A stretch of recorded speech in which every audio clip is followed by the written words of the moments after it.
All right. Hello and welcome to episode 15 of Question and Answer. I am your host, pannobhasa, also known by other names like John David Reynolds. Those are my secret public names. So I got, as usual, lots of good questions here. And so I am going to commence to answering those questions. And the first one is from Rhinoceros. And Rhinoceros says, early Buddhism, for example, the Atthakavagga, heavily discourages all yogic or magical practices, the various methods for gaining superhuman abilities, and instead prescribes endurance as the go-to way of dealing with ailments such as cold, hunger, and insects. Can you comment on the matter? Should we painstakingly endure, or should we practice yoga, magic, Taoism on the side? I know the right answer already, but man, physical life and its limitations are hella hard, he says.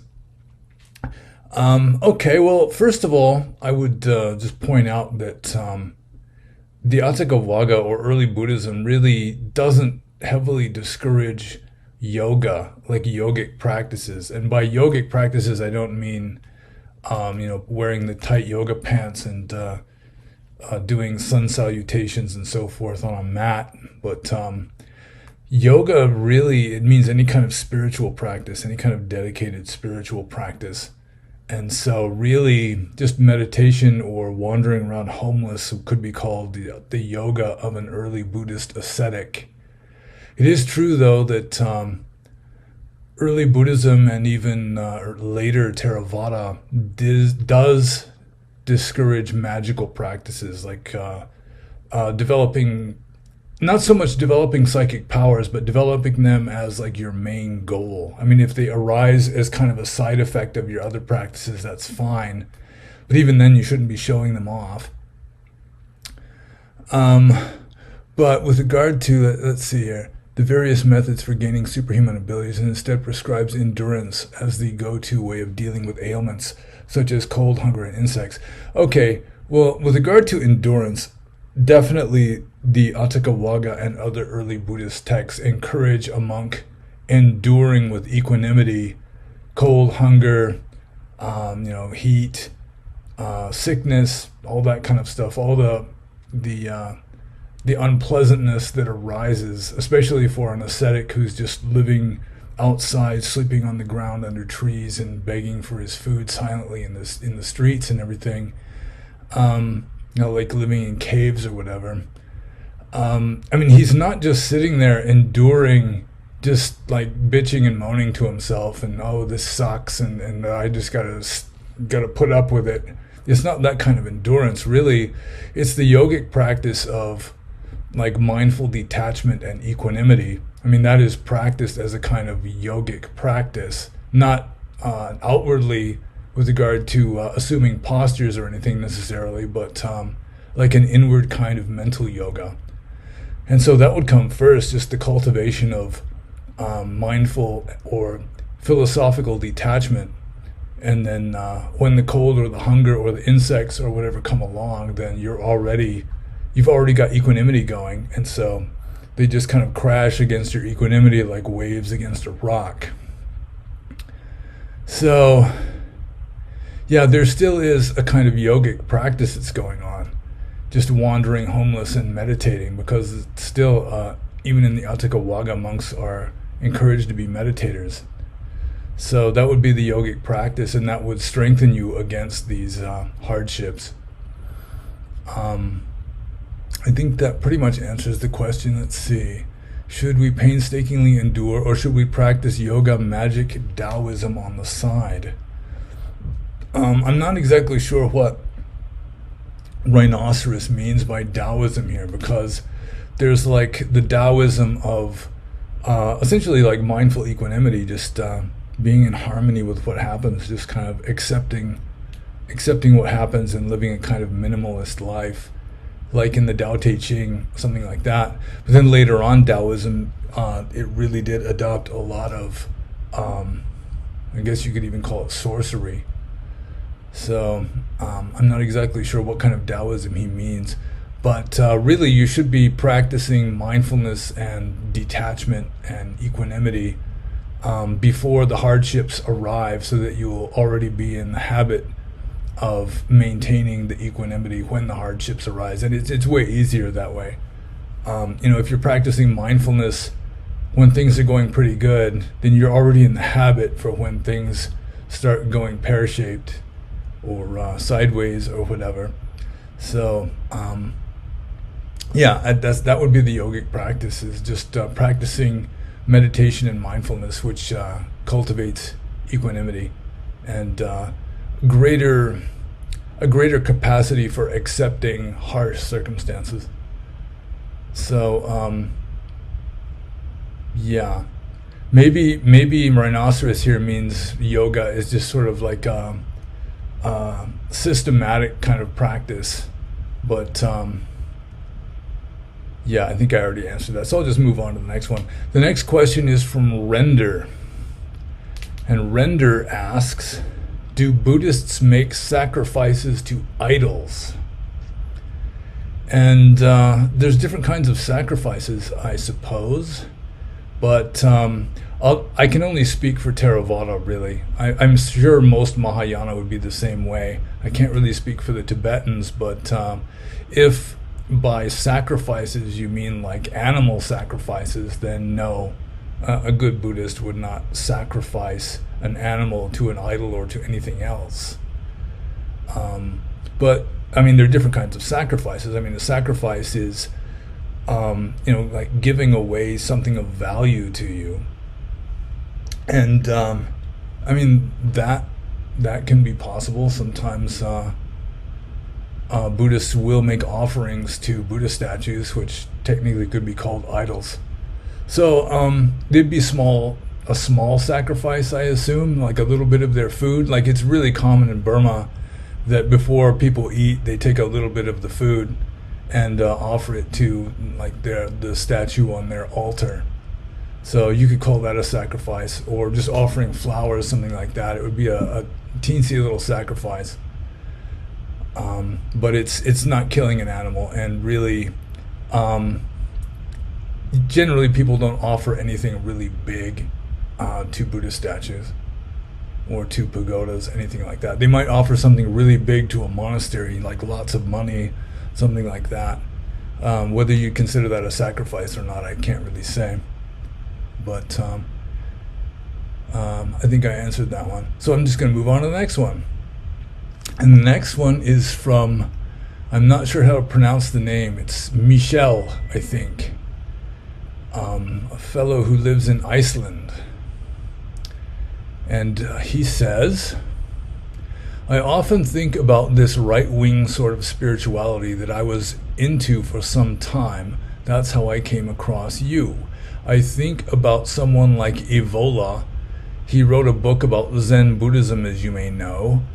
What intrigues me is how can one cultivate true wisdom, be ethical, and don't cause suffering to others, and at the same time cling to nationalism, race, tribalism, and that sort of thing, or engage in politics at all, which I found pretty toxic no matter on which side one is. I'm not judging people who do follow this path. I did myself. I hated Islam and cultural Marxism, LGBT, etc., but I felt severe cognitive dissonance and inner conflict with this. It was unbearable. You have been an eye-opener on this, and I also had a powerful mystical experience that showed me the unity of life and being, non-being. So I want to know your position on this. What do you think about the Burmese monk who endorses violence against Muslims? And what do you think about Lama Oli Nidal, who is Danish, and his anti-Muslim immigration rhetoric? Okay, that's kind of a long question, but I think I understand the gist of it. It's like, how do you reconcile Dharma with something like nationalism or ethnic tribalism, something like that? Well, I think the key word here is cling. He's got Let's see. What intrigues me is how can one cultivate true wisdom, be ethical, and don't cause suffering to others, and at the same time cling to nationalism, race, tribalism, and that sort of thing. Well, the thing is, I mean, if you're practicing Buddhism correctly, you're not clinging to that stuff. I mean, you can adopt nationalism if it seems like the rational, obvious thing to do, or you can adopt, some sort of tribalism, non-violent, non-hateful tribalism.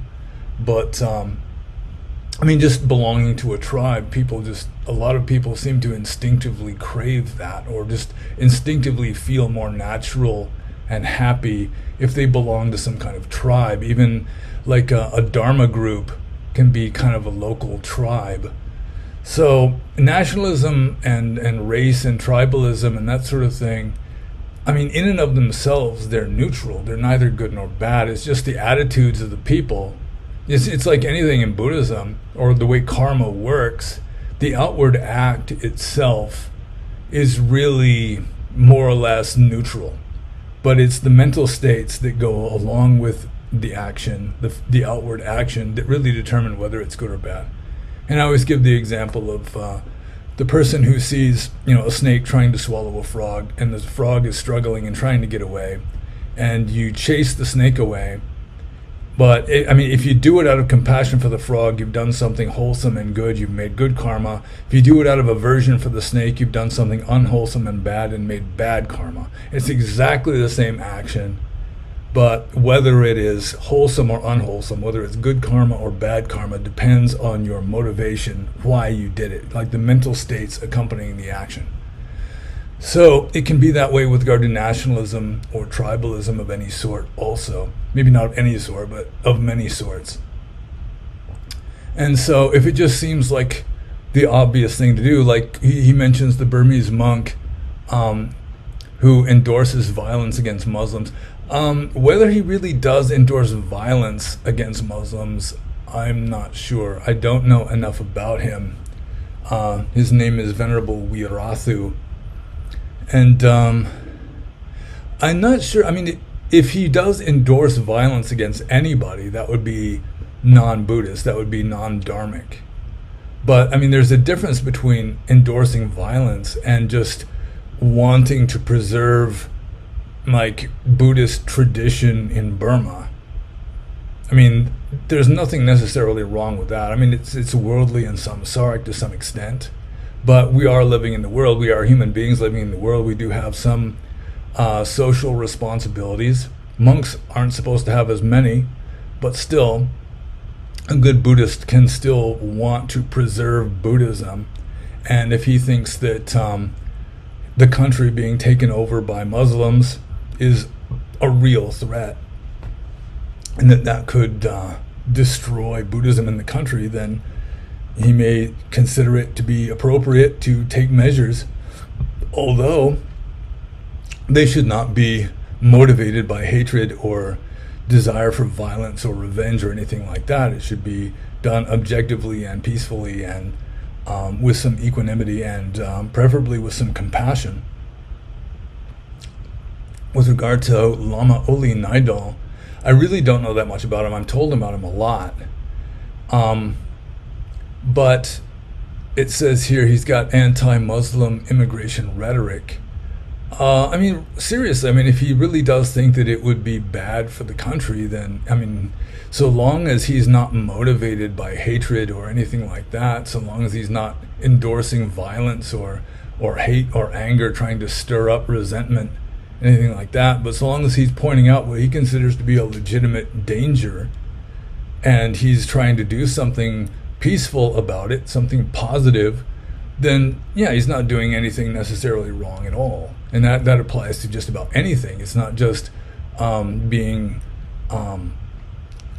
like not liking the idea of mass immigration. It's just from a worldly point of view, just mass immigration from foreign cultures that do not share the same values as your own native culture. Obviously that's going to be destructive to some degree to your own native culture, and if you've got children especially, you have to worry about that sort of thing. So again, it all depends on your your motives and your attitude.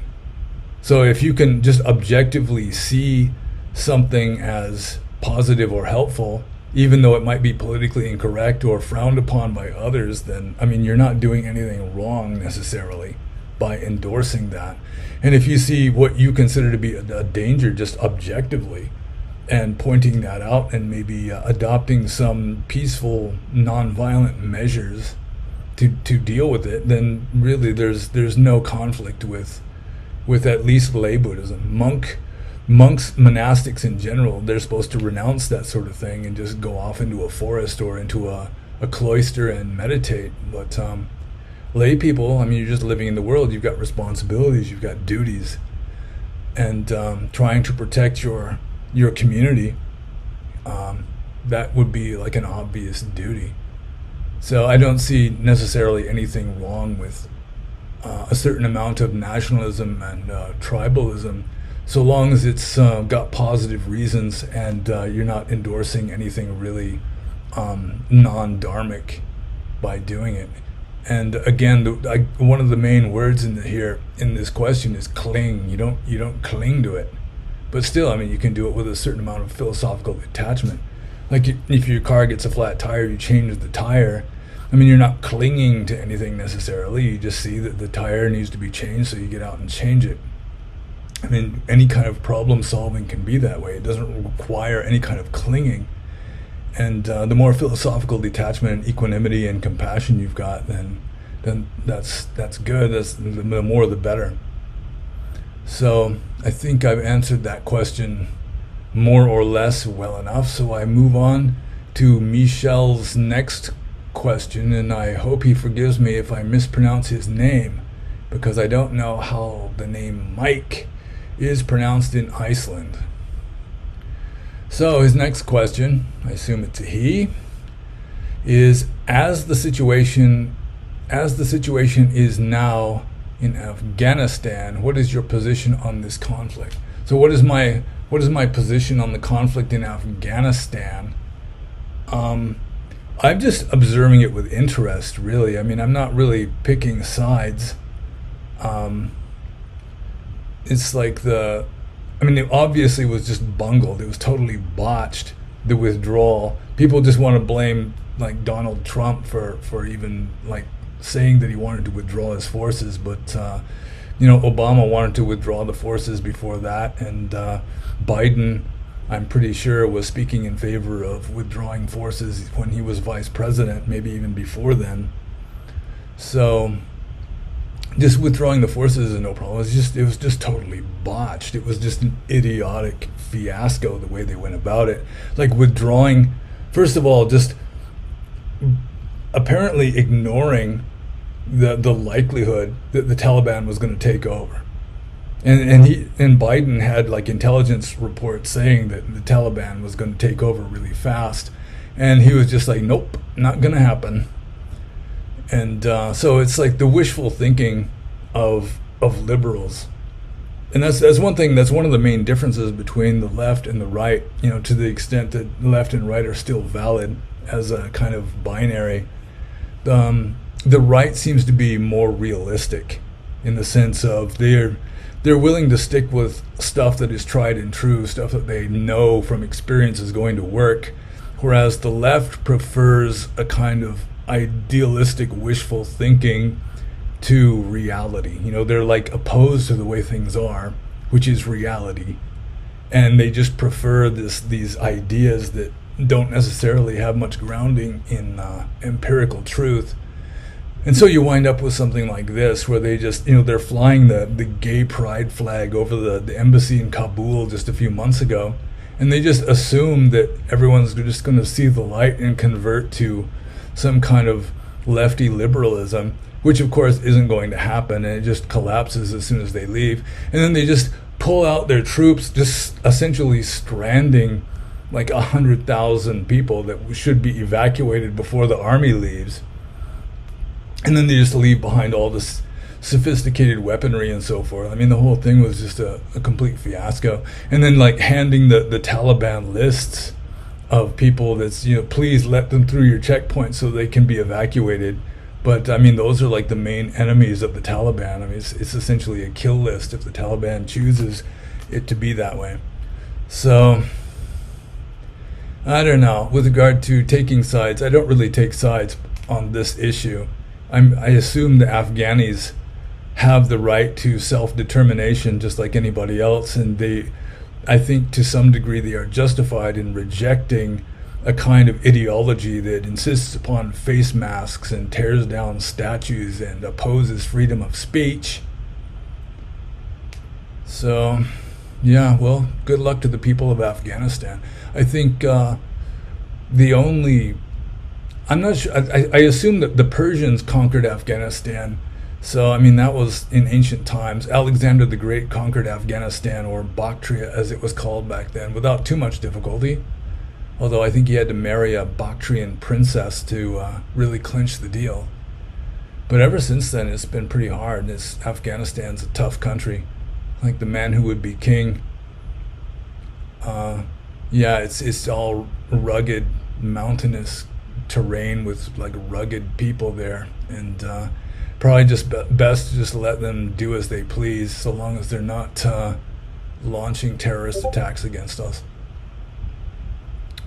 So I think I'll just move on to Michel's next question, which is, should we take these people in as refugees, taking into consideration how many Afghan men are, not generalizing, raping and killing? He's got like a link here to ABC News about 3 Afghans in Austria who raped and killed a 13-year-old girl. And horrible stuff there, he says.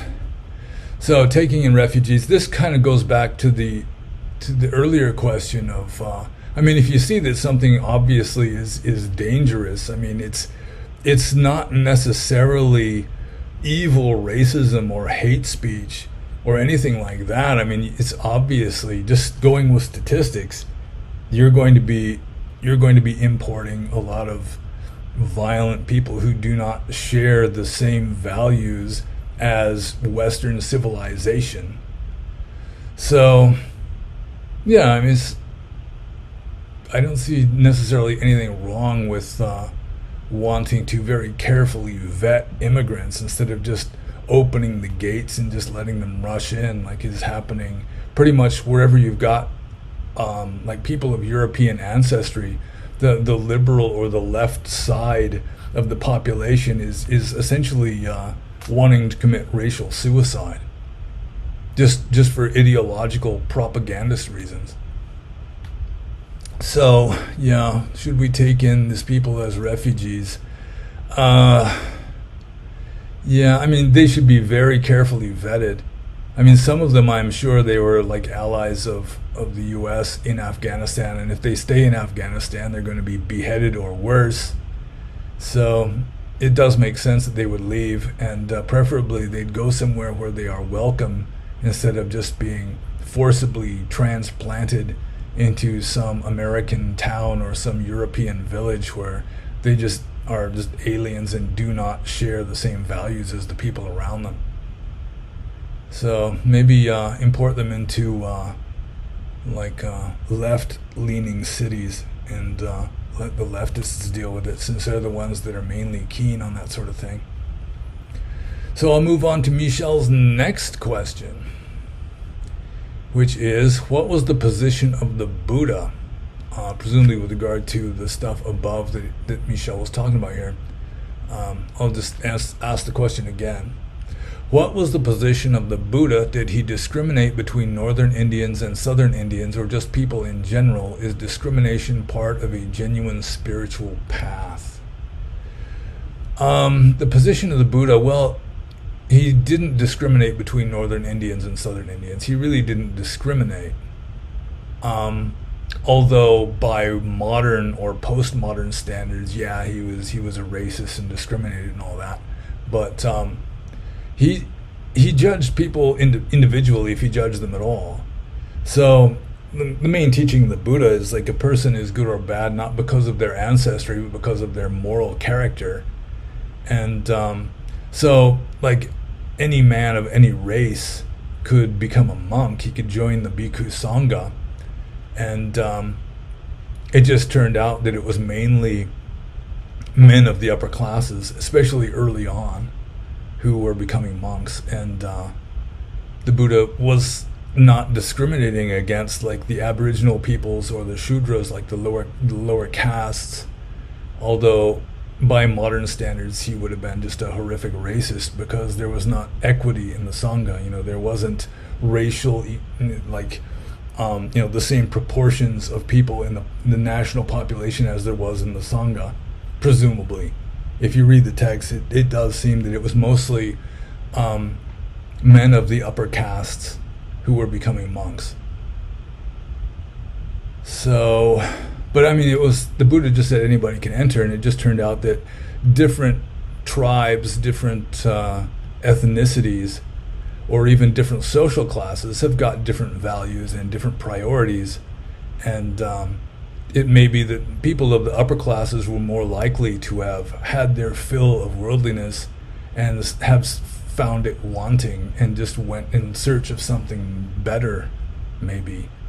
Whereas the lower classes, they don't have enough food to eat, they don't have enough money, so they think, oh, if I had enough food to eat and I had enough money, then I'd be happy.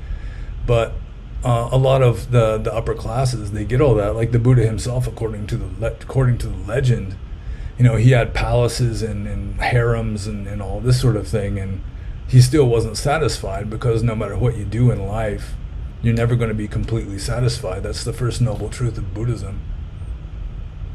And so often the best monks, the best renunciants, are the ones who came from a privileged background, and even with all their privileges and their wealth and their beauty and their social standing and all that, they still weren't satisfied. And so they went in search of something else. They went in search of spirit. So let's see. So the Buddha, to some degree, he did discriminate, but it was on the basis of moral character rather than ethnicity or ancestry or any such thing. And let's see, the last part of this question is discrimination part of a genuine spiritual path? You could say discernment can be. Just choosing to associate with wise people and choosing to avoid the society of fools, that could be a kind of discrimination. It's not racial discrimination. It's just discrimination with regard to the moral character of who you're going to associate with. So some kinds of discrimination, you discriminate between good and bad, between what is appropriate and inappropriate. That can be called discrimination. You may be, or Michel here may be referring only to like racial or ethnic discrimination, in which case whether it's part of a genuine spiritual path, that's debatable. I assume there are some people like Julius Evola who might be able to argue in favor of that. It may be that, like Evola was saying, that each tribe, each ethnicity has its own spirit, and so it would have its own unique path to enlightenment or some such. Although even Evola was saying that, you can have a black man who has the spirit of an Aryan, and so it's like it's like the spirit of a race is like such, but then there can be people from other ethnicities who just gravitate towards the spirit of a different race than the one they were born into. So that can happen too. So yeah, that's a debatable question. Is discrimination part of a genuine spiritual path? Especially if you interpret it as racial discrimination. Usually not, although I would leave the door maybe slightly open just for some possibility that I can't think of. It may be. So, let's see, next question. This is, I think, the last question from Michel from Iceland. As you mentioned, the thing that is off the scale, there is no self in the end. How is it that people identify with nations, tribes, etc.? Aren't they also ultimately illusions? Or is reality fundamentally tribalistic, and compassion, love, bliss, and all that are just human religious concepts, and nature is just violent and Kampf, like the philosophy of the Order of Nine Angels and other esoteric right-wing movements? So this is kind of two questions. Let's see, the first part is, as you often mention, the thing that is off the scale, there is no self in the end. How is it people identify with nations, tribes, etc.? Aren't they also ultimately illusions? Well, I mean, you can say that nations, tribes, etc. are ultimately illusions, but the books on my bookcase are ultimately illusions. I am ultimately an illusion. That mirror is ultimately an illusion. I mean, when you're living in the world, it's Maya. It's just this kind of generated virtual reality that we're living in. A conditional reality. It's not ultimately real. It's just kind of provisionally real. So, yeah, the nations and the tribes and so forth are just as real or unreal as pretty much anything else. The trees and the cars and the cities and all that. Clouds and mountains. So, I mean, when you're living in the world, I mean, you have to deal with worldly reality, quote unquote, conventional truth. And nations and tribes are just as much of that conventional truth as are the clouds and the trees and the mountains. So, I mean, it's a consideration. So long as you're living in the world, all of that is a consideration. And then the next part of the question here is, or is reality fundamentally tribalistic, and compassion, love, bliss, and all that are just human religious concepts, and nature is just violent and kampf? Like the philosophy of the Order of the Nine Angels. I've never heard of the Order of the Nine Angels. But, let's see, reality, well, ultimate reality is not fundamentally tribalistic or compassion. Ultimate reality is just off the scale, like he mentions above. It's just unthinkable. But when you're dealing with empirical reality or conventional reality, then going with Buddhist philosophy, going with Dharma, nature really is violent by nature. I mean, I've lived in a forest, not just like in a cabin in a forest, but just like on the ground in a forest. And I mean, it is a battle zone. I mean, if you're living out in nature, it's just a battlefield.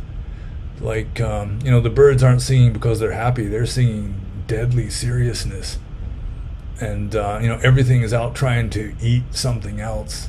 You're either trying to eat something else or trying to avoid being eaten by something else. Even the plants have to avoid being eaten by something else somehow or another, by growing thorns or having toxic compounds or chemicals in them or something.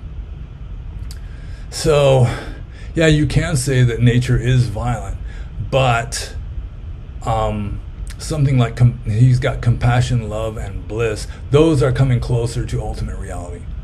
That the more compassion and love and bliss you've got, the more wise you are, the closer you are. It's like the more transparent you are to ultimate reality.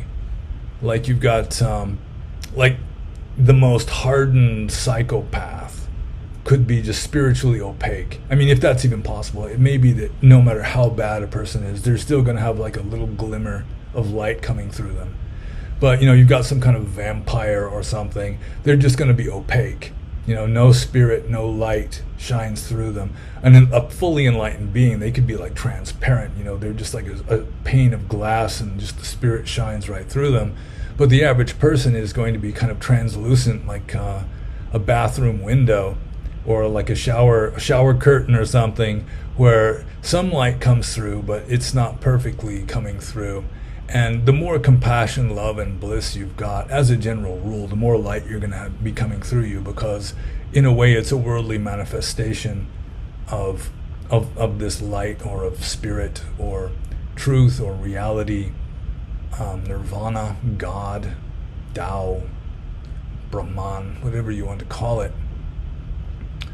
So, yeah, I mean, going with the tribalistic and the nationalistic stuff, that's just an aspect of worldly reality. And if you completely abandon that, I mean, if everybody were an arahant, I assume that would be gone.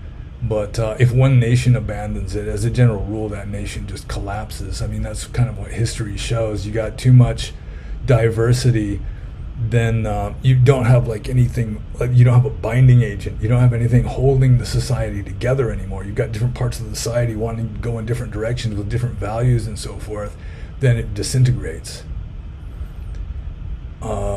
So, I mean, to have compassion and love is good, obviously, and you should have as much of that as you can, but still, you should have your feet on the ground and look at things realistically and just acknowledge that, I mean, there's a certain amount of self-preservation.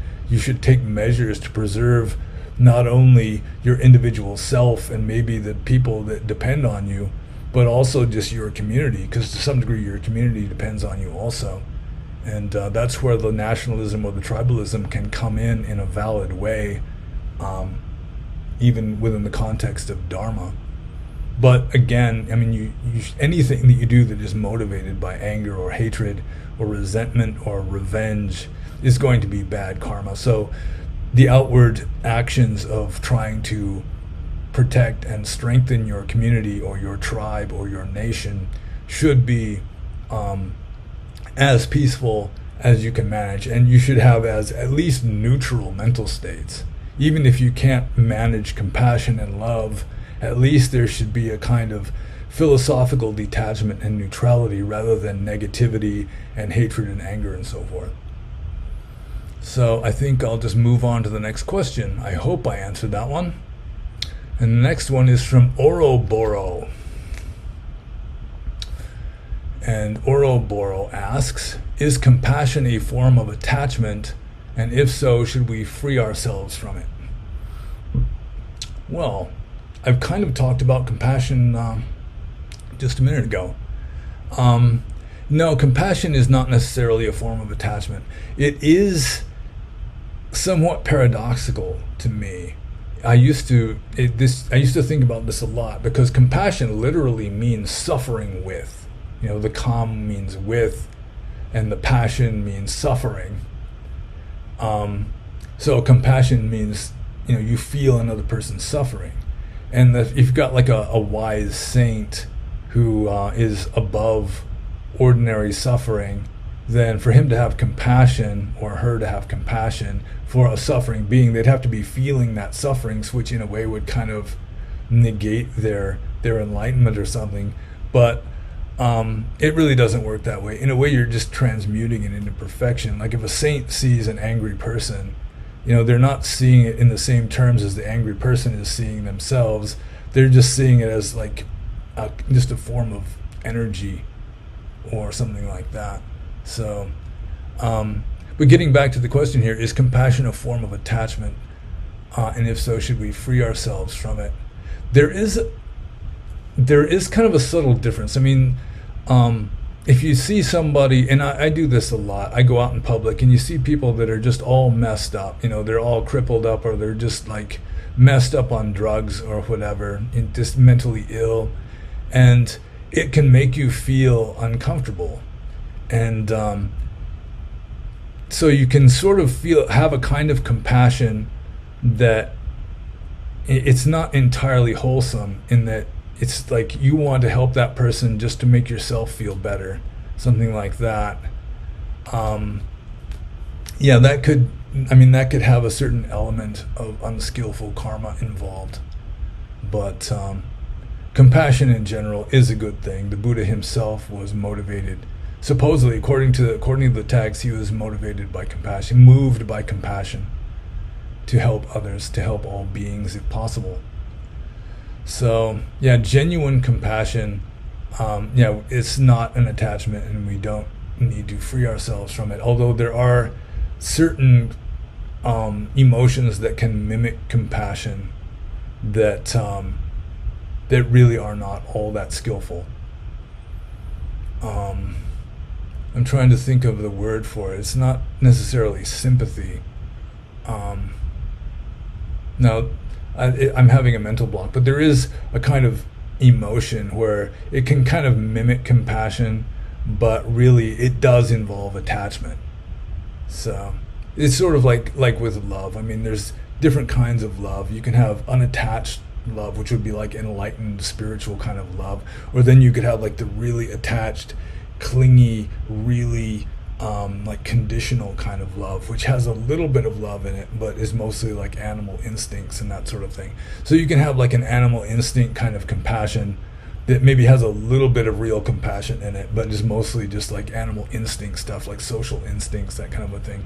That that you should at least try to transmute it up into a higher level, because even though it has some good in it, it's pretty crude. So that's a long answer to a short question. So I'm just moving on to the next one. And the next question is from BPAT427. Good old BPAT. And BPAT427 asks, are you familiar with the writings of Miguel Serrano and or Savitri Devi? If so, do you have an opinion on them? And I haven't read a single book by either of these people. I've read quotes by both of them. And I'm pretty sure both of them are of the opinion that Adolf Hitler is a god, like a small g god. I think Savitri Devi, I'm not sure about Miguel Serrano, but Savitri Devi considered Adolf Hitler to be like an avatar of Vishnu or some such. And both of these people, the quotes that I have read, seemed very it was in a style that was really alien to what I can really relate to. Just like succinct and to the point when it comes to getting the point across. And they were possibly just like products of like the mid 20th century, where they liked flowery eloquence as almost a substitute for real substance. And so personally, I would be very surprised if Adolf Hitler is in a high heaven realm, and I'd be even more surprised if he was an avatar of Vishnu, maybe some kind of instrument of divine powers in some way. But I really cannot agree with people who consider Adolf Hitler to have been like a really wise, enlightened, more almost immaculate person. Because he was human. He had his quirks, he had his hang-ups like everybody else. He wasn't as bad as the propagandists masquerading as historians would have us believe. But still, he was not a saint. So yeah, I really am not much interested in Miguel Serrano or Savitri Devi. I don't think I'll ever read either a book written by either of them, although maybe I will, who knows. But yeah, I do not think that they were correct. But I think possibly Miguel Serrano especially was more interested in just building up the myth and just going with the power of the myth. And that I doubt that there's going to be any Hitler cult that's really going to take off. It's not going to strike traction anytime soon. But at least there would be more grounding in reality, just emphasizing the importance of the power of myth to really unify a people, get them behind a belief so strongly that the belief becomes virtually true. And I would say something like Christianity is a good example of that, where any non-Christian would have to say that Jesus was not the only begotten Son of God Almighty who died for our sins. Only a Christian would believe that, I assume. So we consider that to be a myth. But nevertheless, it's a very powerful myth that unified Western civilization for 1,000 years and really accomplished great things just through the power of that unifying belief. So, I might be able to agree to that extent. But I think I'm going to move on to the next question here. Also from BPAT427. And this is kind of going in a different direction. Are you going to learn G-code for machining at your new job? Also, what kind of stuff do you guys make? So he's referring to the job I got 2 weeks ago, the first paying job I have had in more than 30 years. The last paying job I had before I was a monk ended around 1990, and I was working as a fisheries biologist for the University of Washington School of Fisheries.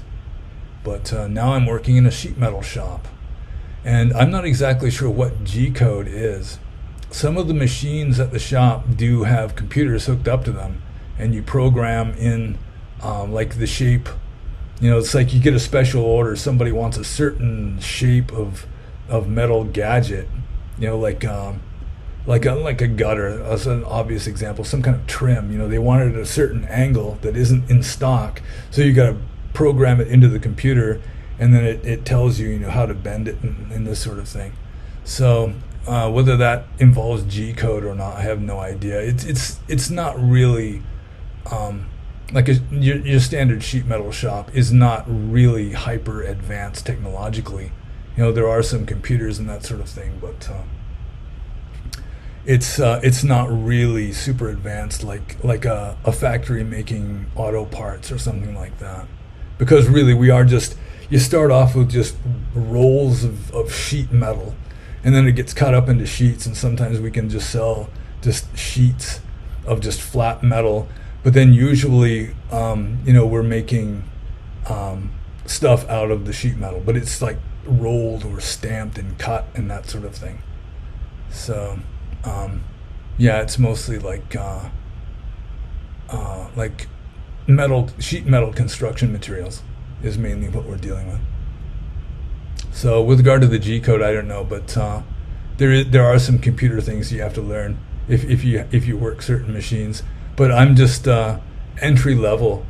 I'm starting from scratch, and so I'm just doing lots of fetching and toting, which is actually good for my health. It's good exercise. It's really a workout. I'm like a professional weightlifter practically at this point. So the next question is from Sam Lam, and he asks a number of questions here. He is a new member of the Subscribe Star team, of the tribe, the Subscribe Star tribe. And his first question is, brainwaves have been studied in meditating monks and in those who watch television. There are specific researchers that have studied the similarities in brainwaves during the two activities. Please comment on the possible meditative state people may have when watching television. Well, that's kind of interesting. I wrote an essay long ago, which is in one of my books. I think it's in my first book, Essays in Theravada Buddhism, discussing like how meditation as a technique got invented in the first place. I mean, it had to have some kind of beginning, had to have a start to it. And one of the possibilities is that meditation got its origins in just gazing at a campfire, because our Stone Age ancestors didn't have TV, but they had like the Stone Age equivalent of TV is just a campfire. And anybody who's gone camping knows that looking into a campfire can have a real hypnotic effect, and it is an instinct in our species that we are just fascinated by the flickering lights, and it keeps us, especially the little cave kids, from wandering away into the dark where the wolves and the leopards are. And my theory is that television, one reason why people are so fascinated by television and just vegetate in front of a TV screen, is it's like a misplaced instinct. It's like the instinct of gazing into a campfire at night. And nowadays we just got the TV instead of the campfire. But it's a really crude, superficial level of meditation, even if you could call it meditation. So it's more like a mild hypnotic trance than anything that would be called right concentration or samma samadhi in Buddhism. So it could be that specific researchers have studied the similarities in brainwaves during the two activities, but I would guess that they're relatively clueless with regard to what is good meditation as opposed to a light hypnotic trance. And there are a lot of meditators who just can't tell the difference. In Burma, it's very common that people will consider like self-hypnosis to be like genuine samma samadhi, right concentration, like valid Buddhist meditation. And they really can't tell the difference. And like some meditation centers, in my opinion, are confusing jhana with hypnotic trance. somebody goes into a deep hypnotic trance and they see what they think they ought to see. The teacher tells them, you should be seeing the mind arising and passing away, like 13 trillion times a second, and you should be able to see your own internal organs and all this, or remember past lives, that sort of thing. And then they go into a hypnotic trance and think that they are seeing these things, but they're just imagining what they think they ought to see. I think there's a lot of that in Buddhism, but I don't consider that to be like genuine jhana. I could be mistaken. So yeah, with regard to this first question, then I think I've pretty much answered it. But the same kind of, if you're in the same kind of mental state when you're meditating as when you're watching TV, then you are not meditating very well. I would just say that, to say the least. You're just like in a mild trance state, which is not really what Buddhist meditation is supposed to be about. And so I'll just move on to the next question. I think there's a little bit more about this a little later on. Okay, yeah, this one's kind of a difficult one. I'm not fully certain what Sam Lam is referring to here, but I'll give it a shot. His question is, can you address the possibility of those who meditate falling into hypnosis or an influenced state from external energies during meditation? For example, in deep meditation, how would one know if they were being influenced by an outside source unless there was an observer? Further, let's say we can observe hypnosis or just an influence from an external energy source on a deep meditation. What would you say about this? Well, I'm not exactly sure what Sam Lam is referring to with regard to external energies. I mean, it could be like somebody speaking, or would it be some kind of like a spirit trying to invade the body, or what? I'm not exactly sure what Sam Lam has in mind here. But I'll try to answer this question as well as I can. Can you address the possibility of those who meditate falling into hypnosis or an influenced state from external energies during meditation? Well, one handy rule of thumb with regard to meditation is, let's see, I'll just say, if you are oblivious to your surroundings, then chances are you're in a hypnotic trance and not really in a state of mindfulness. Like if you don't hear the clock ticking anymore, you don't feel the mosquito biting you, you're just oblivious to everything around you, chances are you're in a hypnotic trance and not in what Buddhism would consider to be samma samadhi or samma sati, which is right mindfulness. Because like fourth jhana in Buddhism is purification of mindfulness. That's just pure mindfulness at that point. And if you're purely mindful, you're not going to be like a hibernating squirrel. You're not going to be like in a state of suspended animation where you're oblivious to everything around you. So if you're meditating correctly, you're going to be in a state of heightened awareness and not just sitting there in a stupor. So that's the first point that I would make. With regard to an influenced state from external energies, again, if you are meditating well, meditating correctly, you've got mindfulness that is still well developed, you're still mindful, then you're going to be aware of whatever happens. Anything that arises, anything that happens in your mind, you're going to see it. And if you're doing really like relatively deep meditation, as soon as it arises, as soon as it even starts to arise, you just see it and then it just fades back out again. So you'd be pretty much impervious to any kind of influences. You'd be aware of them, but they just wouldn't have any effect on you. It'd be like your mind is like a mirror, like a mirror. Whatever is in front of the mirror gets reflected there, and then as soon as it leaves, it's just not reflected there anymore. It doesn't leave a trace in the mirror. The mirror is just unaffected. It's there very clearly when it's there, and as soon as it's gone, it just goes. And you're in a state of just heightened awareness when this is happening. Because if you're not in a state of heightened awareness, then you just get caught up into old habits, and you just start thinking and attaching to things and, daydreaming or whatever. So let's see. For example, in deep meditation, how would one know if they were being influenced by an outside source unless there was an observer? Well, you are the observer. Even when you're in deep meditation, you are still an observer, because otherwise you're like in a trance and you're like a hibernating squirrel, and I don't think you're really I don't think you're really meditating correctly, at least from the point of view of Theravada Buddhism. There may be, like in Hinduism or something, you may be able to just go into like a state of suspended animation where somebody can hit you in the head with a hammer and you just don't feel anything and you're just fine. And I mean, that kind of thing is mentioned even in some Theravada texts. Like there's a really weird Theravada text of, I think it's Venerable Sariputta, who's meditating just in deep jhana.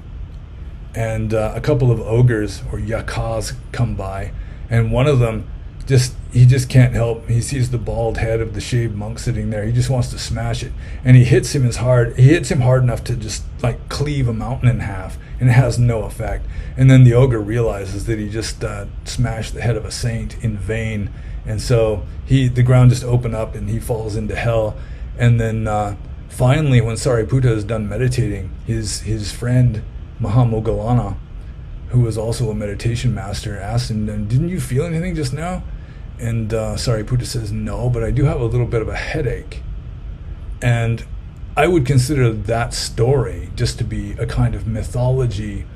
I mean, unless you really believe in ogres smashing people in the head,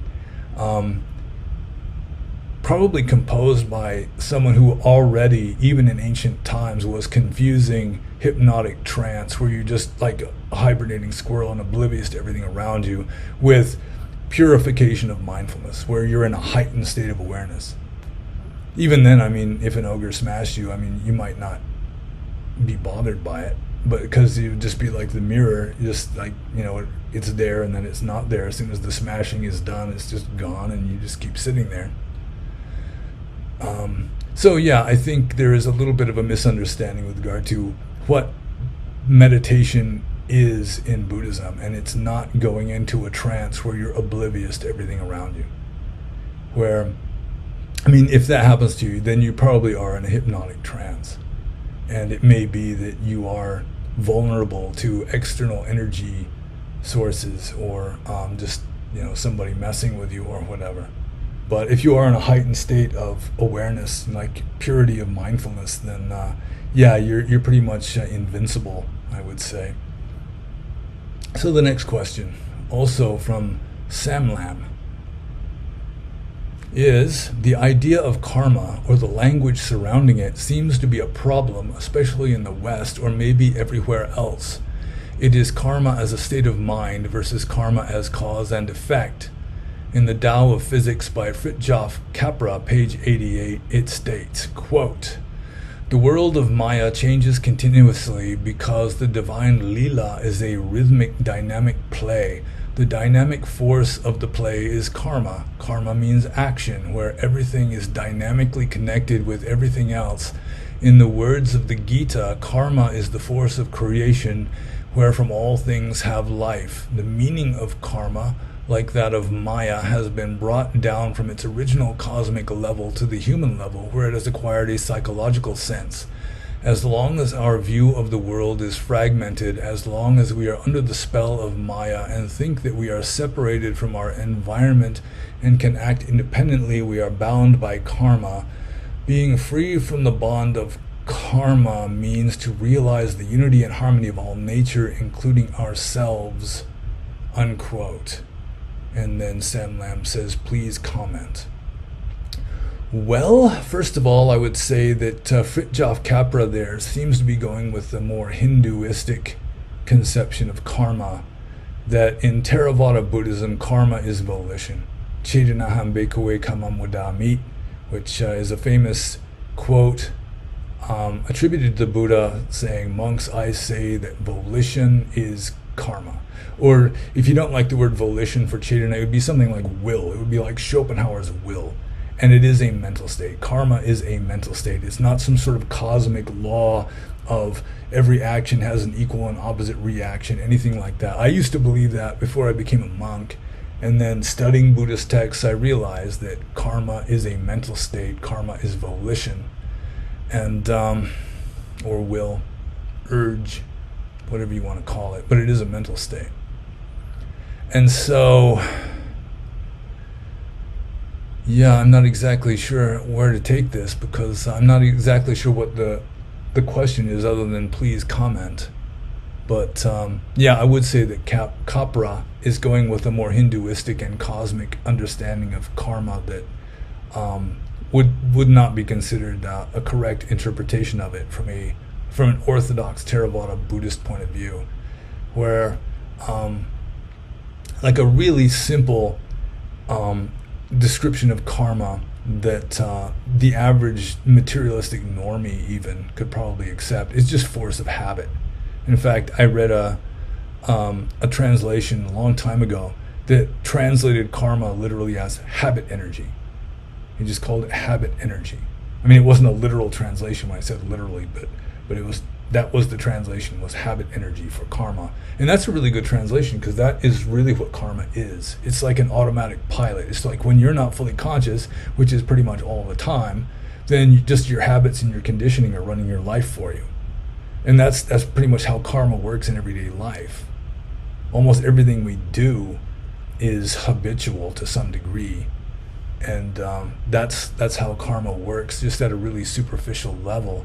But you get a little deeper, and it's like, the way you dream is also based on just habits and so forth. And this life, you can say, is a kind of dream. And that's how karma works. It's just the habitual beliefs and habitual urges and so forth that are creating a certain world for us. But it is a mental state. And so I think I commented. So I'll move on to Sam Lamb's fourth question, which is, what if you met the Dalai Lama in a room and asked him a question? What would be the question? That's a good question. In fact, I've considered this, and to tell you the truth, I mean, the obvious question for me to ask him is like, hey, how's it going? That would be like the natural first question that I would ask. And if I only got one question, I'd probably just blow it. That'd just blow the one question that I got. I'd just blur out, how's it going, Your Holiness? But let's see, if I could formulate a serious question I was going to ask the Dalai Lama, then maybe I would ask his insight as to, like, what is the difference in spirituality between, like, an Asian Buddhist, like an Asian born Buddhist, like a Tibetan or a Burmese person, and a Westerner who's like adopting Buddhism as like a non-native like a non-native philosophical or spiritual system. And what would be the different approaches you would take with a Westerner than what you would take with an Easterner, something like that. That might be a useful question, although and maybe he would tell me something that I hadn't already occurred to me, because there are some pretty obvious differences. So yeah, aside from, hey, how's it going? Yeah, it'd probably be the question of what is the difference in spirituality between Easterners and Westerners, and what would be the different approach in like teaching Easterners and Westerners. And I already have some insights into that, but I would really be interested in hearing his take on that. So next question, and last question from Sam Lam. If you could say one thing to one of the money-making Starbucks monks that happily have a Starbucks Buddhist retreat, what would it be? And I would say to any kind of Western money-making Starbucks monk, as he calls them, if you really want to know what it's like to be a monk, you really want to know what it's like to follow Dhamma the way the Buddha taught it, you should spend at least a few years in Asia. Just go to, and not like some rich monastery in town with electricity and everything either. You go out into the countryside, into some remote, pretty rough area, and live there for a few years, and take your bowl and walk into the village for your daily bowl of food, and maybe sleep under a tree at least a little bit, and just live the lifestyle that is described in the Pali texts, instead of just having a nice time hanging out in the West with Starbucks. And probably most of them just wouldn't go for it. They'd come up with excuses. I've got this condition that won't let me live in hot climates or whatever. Can't be too far away from my aging parents or something. But most of them you really can't tell them very much, because they already know. If they have any familiarity with the polytext, they know that the lifestyle that is described here with the money-making, Starbucks, Buddhist retreats, and so forth, that they're already on the wrong track, and so there's not really much you can tell them. But I would say, just advice to any monk in the West, especially one who's ordained in the West, is if you really want to taste what it's like to be a monk, like described in the polytext, then you go out into a forest in Asia, Buddhist Asia, and spend at least 2 years there. The more the better. So the next question is from a person who writes his name in Japanese characters, and I believe it would be transliterated into English as Yuichiro. And he asks, this is kind of an interesting one, and I've considered this before. Can being an absolute Chad get you into heaven realms, as in being a legendary hero, etc., not just being attractive to women, like Hercules or something? And yeah, I've considered that. That was really how you became a god to the ancient Greeks, probably to just the ancient Indo-Europeans in general, in really ancient times. That was, if you wanted to go up into heaven and become a god yourself, a small G1, then you did it through heroism. You didn't do it through saintliness so much. You did it through a kind of magnanimity, just greatness of soul. You just had like a godlike character, and that would be enough to make you a god. And I think that is possible. You don't have to be a saint necessarily to go upwards. It could just be like a Roman emperor like Trajan. He was a military commander. He was responsible for the deaths of thousands and thousands of people, but he was a wise and benevolent ruler to the Romans and led them in prosperity and so forth. And so it may be that he got a lot more good karma than bad, and that might be enough just through all of his great deeds. A really great king, even though he does some bad stuff and is no saint, then yeah, that's possible. I've considered that. Like Savitri Devi, I think, was saying Hitler was like that, but I wouldn't say Hitler was an absolute Chad. Yeah, so I do think it is possible, although it's just my opinion. So the next question from Yuichiro: is transhumanism satanic? And he's got satanic in quotation marks. And there's been a lot of discussion of transhumanism and the technological singularity on the Discord server associated with my Subscribe Star channel, and lots and lots of back and forth. There seem to be two parties. One party is that it's just like the technological singularity just isn't going to happen because people just cannot create super intelligent computers that are going to become more conscious than we are. And then other people are saying, well, it's pretty much inevitable. I'm kind of maybe of the second group. I think it's certainly possible that it could happen. You just start off with a computer that just has like a glimmer of consciousness, and I've been told that even that is impossible. I don't see why it would be impossible for a computer to be conscious just in and of itself. I mean, you could just take a virtual copy of a brain and upload it into or download it into a computer. Download, I can't remember now. And maybe that would mimic the function of a brain, which would then, serve as like a basis for consciousness, even though it's maybe not generating consciousness. I mean, no, I don't think a brain generates consciousness either. But I think I'm straying away from the question here. Is transhumanism satanic? And I don't think so. I mean, whether something is good or bad, it's like I keep saying. I mean, I have to just keep saying this almost every video, every question and answer video, that really just outward circumstances are neutral. Outward circumstances are neither good nor bad. It's like your attitude. It's the mental states that accompany the outward circumstances that make it good or bad. And so transhumanism, which is like, we've already moved in the direction of transhumanism. Just like artificial parts in humans is already transhumanism. I guess these glasses are like proto-transhumanism. I've got a few capped teeth, root canals, that sort of thing. So that could be like proto-transhumanism right there, and that's not satanic. But you start having, I've read they've already got a kind of artificial blood where you can hold your breath for 2 hours. They've already got it working in rats.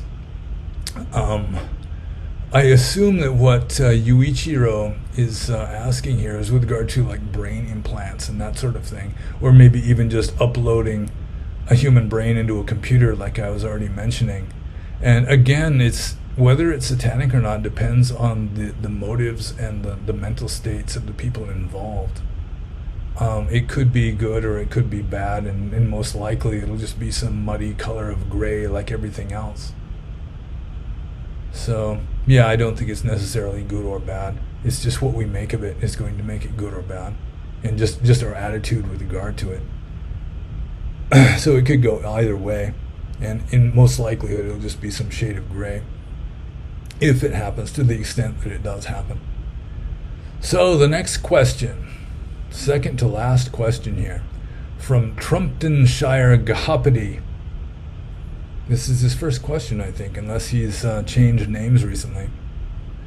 And he says, pannobhasa, are you familiar with Bhikkhu Bodhi's discussion of the social teachings of the Buddha? If so, what are your thoughts? Well, it turns out that Trumptonshire Gahapati here posted on the Discord server a YouTube video by Bhikkhu Bodhi discussing the social teachings of the Buddha. But the problem is, it was relatively boring talk, and I listened to maybe 15 minutes of it, and the whole thing was about an hour and a half, I think, and so 15 minutes was plenty. I'm more or less familiar with what Bhikkhu Bodhi says, and so it seems to me that Bhikkhu Bodhi himself is just like an ultra-left, like wokerati at this point. He's definitely, he's not awakened, he's just woke, and just really just super left-wing. In fact, he's even flirting with excommunication by endorsing women's reproductive rights, quote unquote. And yeah, from a Buddhist point of view, that is he's flirting with parajika, or just like excommunication at that point. And I might as well mention it's because from the Buddhist point of view, life begins at conception. A human life begins at conception. So any kind of abortion is terminating a human life, which is murder. And any monk who even participates in that, even encourages it to the extent that it persuades somebody to have it done, that person is an accomplice in murder. And they're just kicked out of the monkhood for the rest of their life. So Bhikkhu Bodhi, he seems to put, in a lot of cases, more importance on leftist politics than on Dhamma, even though I am sure he would disagree with that. But the social teachings of the Buddha, it could be that he's cherry picking this and that. You know, he likes this thing that could be considered leftist. Like there is a sutta in the Digha Nikaya where the Buddha is, or this text attributed to the Buddha, is saying that crime is caused by poverty, and that a good king should subsidize farmers and give them seed grain and so forth. And I mean, to some degree, although there's still going to be, I mean, if everybody has the same amount of everything, there's still going to be crime. So yeah, I think he picks and chooses what he's going to use as evidence for supposedly the liberal or leftist teachings of the Buddha. And it's kind of reminiscent of what I was saying up above, where really, I mean, the point of Buddhism is enlightenment, and originally Buddhism was for renunciants. And the Buddha would advise people living in the world, how to make living in the world more acceptable, less harmful to themselves and others and so forth.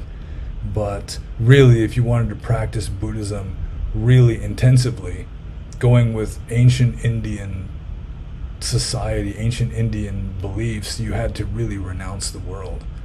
And so the people that weren't really renouncing the world and keeping 5 precepts and supporting the monks and so forth, they were kind of like quasi-Buddhists. They weren't exactly the pro team. They were like the fans supporting the pro team.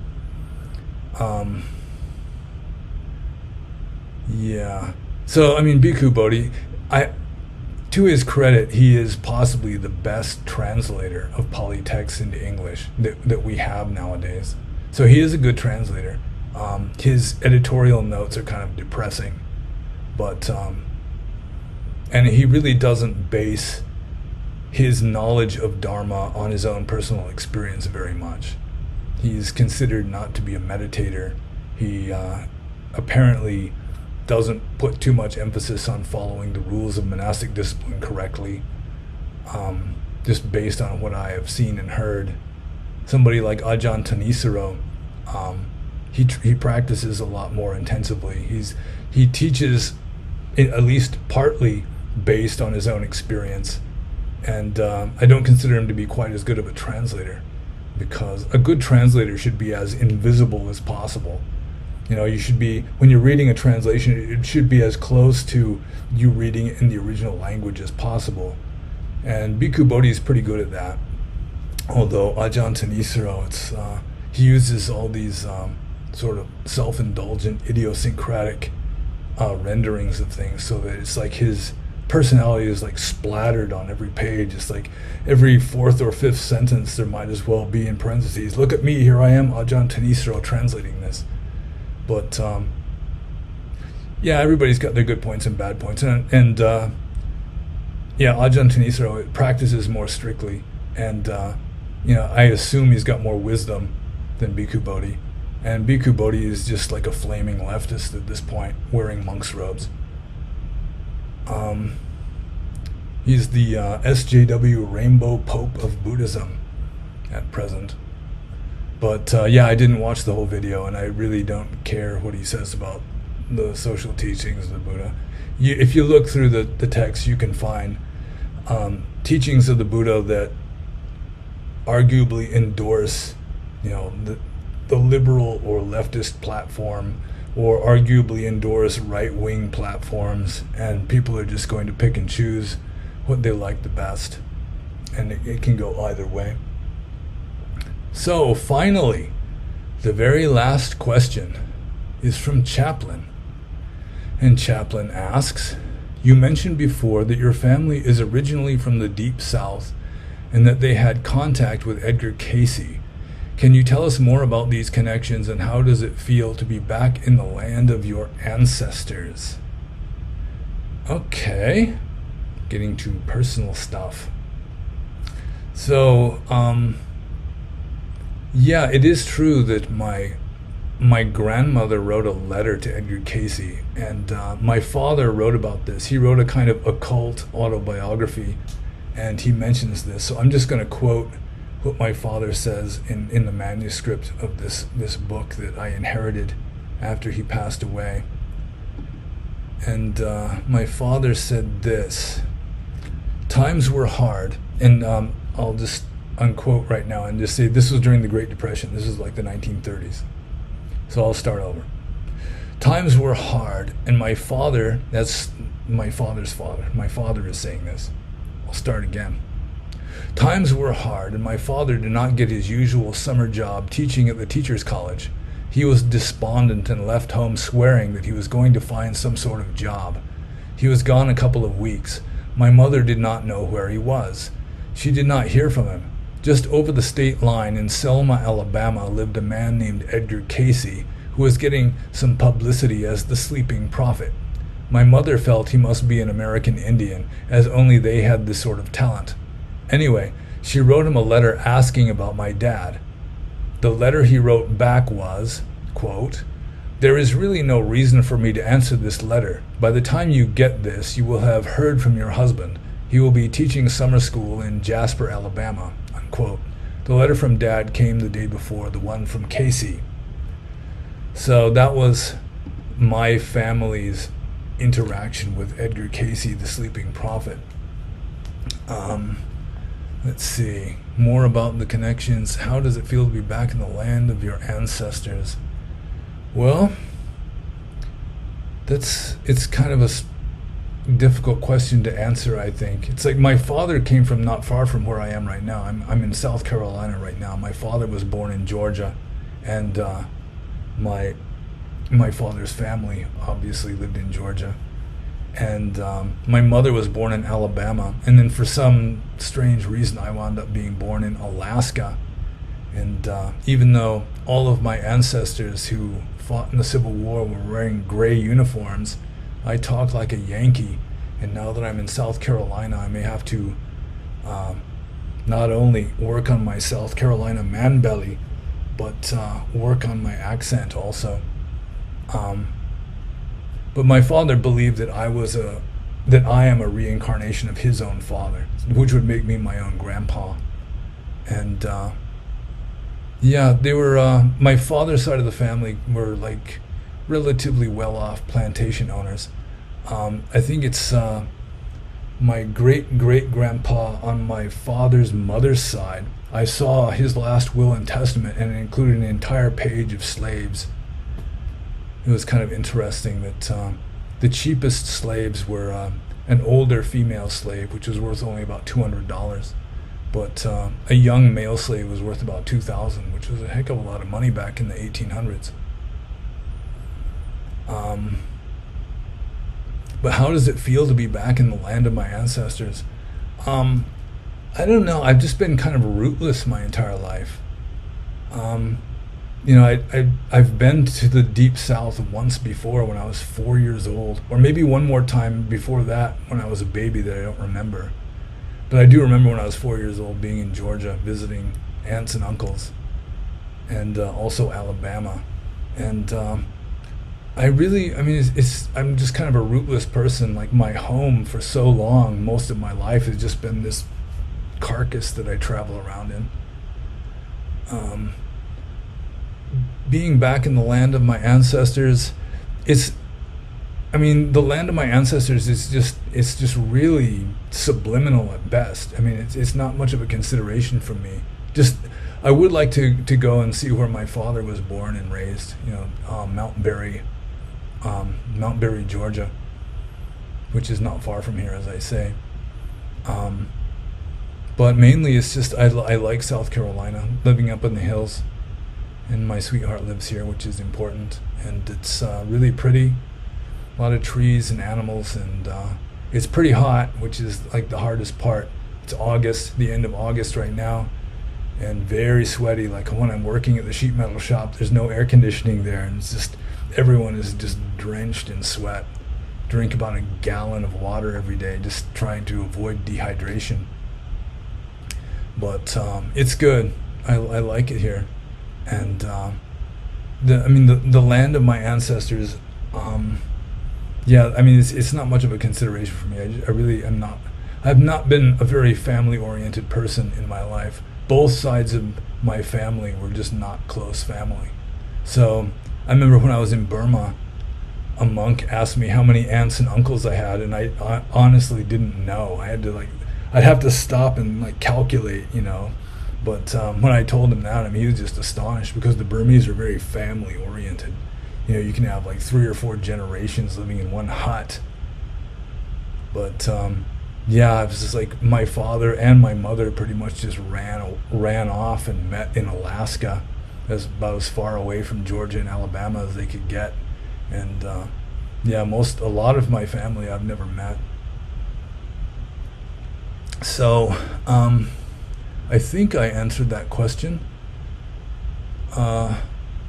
My grandfather, who supposedly was me in a previous existence, and I don't remember it at all. He was a very gentle man, was working on his fourth doctorate when he died. He could read and write fluent Greek and Latin.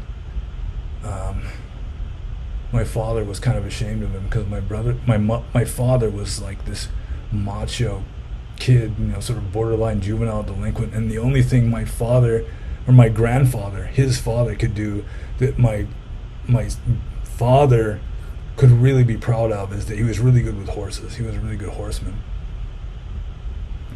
And but as I say, I don't remember being my own grandpa. One thing that there is sort of a parallel between him and me is that my grandfather was ostracized. He was a Baptist minister, an ordained Baptist minister, who was ostracized from the clergy for holding unorthodox views. And according to the legend, he went to a convention of Baptist clergy, and one of the topics for discussion was what to do about the problem of the Methodists making more converts than the Baptists. And my grandfather took the stand. He went up to the podium and said that as far as he knew, the only real difference between baptism and Methodism is that Methodism baptizes by sprinkling water, and baptism requires full immersion. And he didn't think that God would send a good man to hell over a few drops of water. And so because of that, he got ostracized and became the dean of a boys' school. But I think I'm maybe into the realm of TMI at this point. So I guess that's it. We're done. I've answered all the questions, or at least I've attempted to answer all the questions. And so if you have any questions you would like to ask regarding Buddhism or meditation or philosophy, Burma, anything like that, feel free to ask. And you can submit your questions in the questions or the comments below the video. Or if you're one of the privileged few who is a supporter on Subscribestar, you can submit your questions there. Or if you are involved in the Discord server, there is a Q&A room on the Discord server where you can submit questions there also. And so just hit me with your best shot. So long as you ask questions, I will continue to attempt answering them. And be happy.